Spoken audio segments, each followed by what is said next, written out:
Death toll linked to the contaminated cough syrup case has now gone up to 24 in Madhya Pradesh. This rise comes as more children from Chhindwara district have died due to renal failure during treatment. Chetan Seth joins us for more on this story. Chetan, the death toll rising in Madhya Pradesh?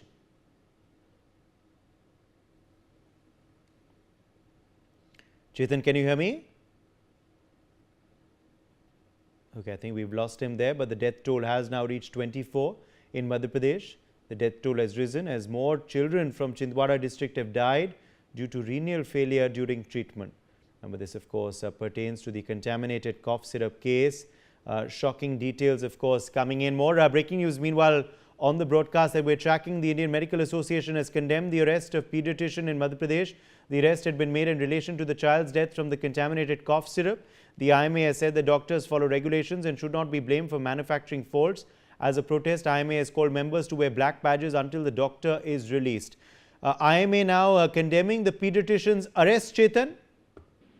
बिल्कुल, देखिए एक बार फिर IMA ने पूरे मामले का विरोध किया है और पूरे प्रदेश भर में आईएमए ने फैसला लिया है कि आज जितने भी डॉक्टर हैं प्रदेश भर में वो काली पट्टी बांधकर विरोध प्रदर्शन करेंगे और काम करेंगे। कहा जाए कि डॉक्टर प्रवीण सोनी पर जिस तरीके से एफआईआर दर्ज हुई, उनकी गिरफ्तारी हुई, उस बात का विरोध कर रहा है। शुरुआती दौर से विरोध हो रहा है और इसके साथ ही एसआईटी की टीम भी जो कंपनी के मालिक हैं उनको लेकर कुछ ही देर में छिंदवाड़ा पहुंचने वाली है।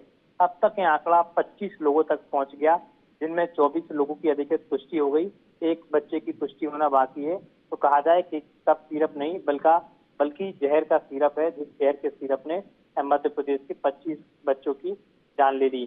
कहा जाए कि राज्य सरकार पूरी तरीके से सतर्कता के साथ निर्देश दे रही है, लेकिन साफ तौर पर कहा जा सकता है कि डॉक्टर भी अब इस पूरे मामले पे विरोध प्रदर्शन करते हुए नजर आ रहे हैं कि डॉक्टर के द्वारा जो कफ सिरप रिकमेंड की गई थी उसका विरोध किया जा रहा है कि डॉक्टर का काम केवल प्रिस्क्रिप्शन लिखना होता है, उसके बाद दवाई का जांचने का काम जो होता है वो drug controller of Madhya Pradesh, drug controller of India का होता है।